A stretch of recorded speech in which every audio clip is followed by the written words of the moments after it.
Bien le bonsoir. La criminologie, c'est l'étude du phénomène criminel. Il ne faut pas en oublier un des éléments principaux, la victime. Il n'y a pas de crime sans victime, qu'elle soit physique ou morale. Aujourd'hui, je voudrais poser cette question, simple, mais existentielle. Qu'est-ce qu'une victime? Et bien évidemment, vous l'avez saisi par cette réflexion, vouloir rendre hommage à toutes les victimes connues ou anonymes, visibles ou oubliées d'un délit ou d'un acte criminel.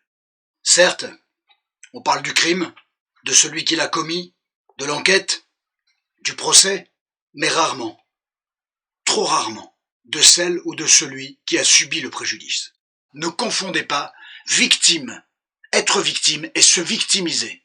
Ce sont deux choses fondamentalement différentes. On peut être victime sans se victimiser.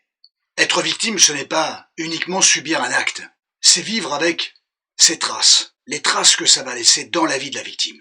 Être victime, ce n'est pas être faible, ce n'est pas vouloir se victimiser pour autant, ce n'est pas vouloir que l'on parle à sa place, à la place de la victime. Être victime, c'est souvent vivre un combat silencieux, digne, intérieur, avec souffrance, un combat solitaire bien souvent. Être victime, c'est être dans un tourbillon constitué d'incompréhension, d'effarement, de violence psychique en règle générale, de soupçons, de mise à distance, d'une certaine lenteur, d'un type de traitement qui n'est jamais suffisamment adéquat, suffisamment favorable, suffisamment considérant eu égard au préjudice subi. Je l'ai déjà dit, je le redis, on parle beaucoup du crime, du criminel, de l'auteur, de la société dans laquelle il intervient, du phénomène criminel. C'est le propre de la criminologie. On en oublie trop souvent la victime. On parle souvent du criminel, son profil, son parcours, ses motivations. On dissèque le crime, le fait criminel, l'acte commis. On questionne.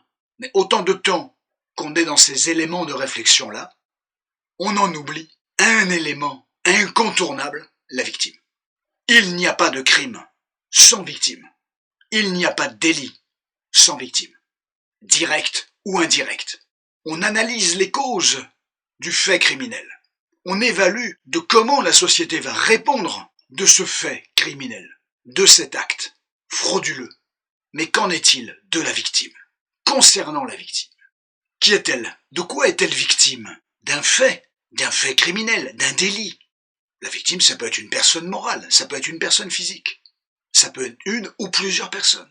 Que ça soit une victime physique, une victime psychologique, une victime sociale, que le préjudice soit ou financier, ou matériel, ou immatériel, ou moral. Il y a mille et une manières, malheureusement, d'être victime aujourd'hui, dans cette société. La victime, c'est le point d'impact. C'est elle, la victime, qui encaisse la violence, le traumatisme, la sidération qui en découle, l'irruption du chaos, la déflagration et ses conséquences néfastes et parfois irréversibles d'un acte survenant dans son existence. Être victime, ce n'est pas seulement subir une atteinte à ses droits, c'est parfois voir toute son intégrité physique, psychique, émotionnelle, relationnelle, corporelle, professionnelle, fragilisée, blessée, remise en cause, et pour de très nombreuses années, voire jusqu'à la fin de ses jours. Être victime, c'est vivre, c'est apprendre à vivre avec une trace. Il y a un avant et un après. Bien sûr, les victimes doivent se faire aider, juridiquement, évidemment, médicalement, psychologiquement. Toute personne étant susceptible d'intervenir auprès d'une victime doit pouvoir le mettre en œuvre. Parfois, la victime doit vivre avec le silence, avec un préjudice subi, avec la culpabilité, avec une culpabilité qu'elle endosse alors qu'elle n'est pas de son ressort. Être victime d'une situation, d'un fait criminel ou d'un délit notoire, réactive des blessures antérieures, active pour ne pas dire, et réactive des blessures antérieures. C'est un cumul, et les conséquences psychologiques sont absolument considérables. Les victimes sont souvent tapies dans l'ombre, elles sont dans l'oubli, les victimes sont souvent invisibles, elles n'attirent pas la lumière, contrairement aux criminels, qui restent un objet de fascination. Pourquoi la victime semble reléguée au second plan dans les grands éléments de réflexion, quant à la question du crime ou du délit, y compris dans les grandes affaires, pas assez souvent du côté de la victime. Il n'y a pourtant, je l'ai dit, pas de crime, pas de délit commis sans victime. Pourquoi est-elle si peu présente, la victime?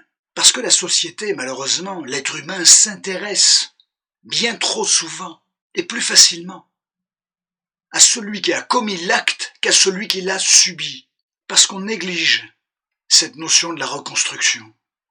Ou du moins on y pose pour le criminel et pas forcément pour la victime. Pas suffisamment. C'est mentionné, mais à la marge, parce que les médias, au sens sensationnaliste du terme, à l'émotion, pointent bien souvent la caméra, c'est le cas de le dire, le regard, la lumière, sur l'auteur de l'acte et le mystère qui accompagne l'acte, et pas, ou pas suffisamment, sur la victime qui est à terre, fragilisée, voire bien plus grave.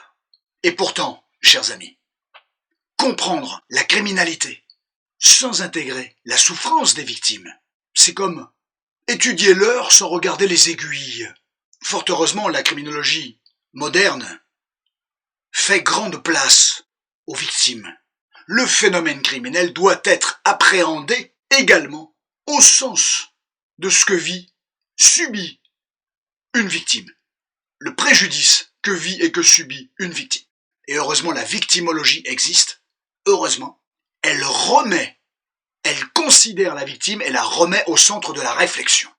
La victimologie interroge bien évidemment la manière dont la société répond, traite, considère une victime. Il est grand temps, la criminologie le fait, la victimologie le fait, de redonner une voix, un visage, un corps, une considération à tous ceux qui ont subi des délits notoires ou des crimes, des préjudices ayant modifié la trajectoire de leur existence, ad vitam parfois. Pas pour sacraliser la victime, ni pour faire d'elle un pur objet de compassion, mais pour rétablir une forme d'équilibre, pour comprendre que dans tout fait criminel, il y a aussi un avant et un après. Et que cet après, c'est bien souvent la victime qui le porte seule face à son trauma, seule face à son préjudice, seule face à son incompréhension, seule face à sa solitude. J'espère vous avoir intéressé. Prenez grand soin de vous et de vos proches. À très bientôt pour un autre thème.